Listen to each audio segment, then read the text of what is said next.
அத்தை நியாயமானவங்க தான்.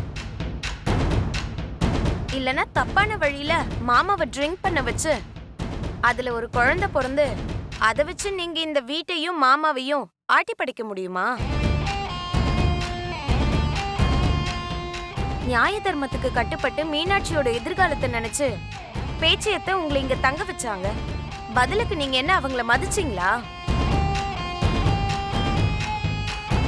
முத்தழகக்கா மனநிலைக்காகன்னு சொல்லியும் இறக்கமே இல்லாம சைக்கோ மாதிரி குழந்தைய அவங்க கிட்ட இருந்து புடுங்குறீங்க.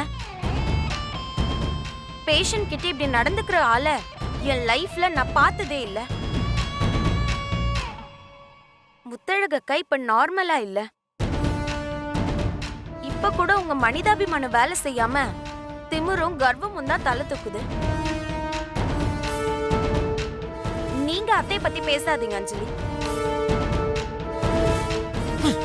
மனிதாபிமானமா இவளுக்கா? இவள மாதிரி ஒருத்தர் இந்த வீட்ல இருந்தா என் முத்தழகுக்கு ஞாபகம் வருதோ இல்லையோ, ஆனா அவங்களுக்கு ஏதாவது மென்டலி அஃபெக்ட் ஆயிடும். இனி இவ இங்க இருந்தா முத்தழகு லைஃபுக்கு நல்லது இல்ல.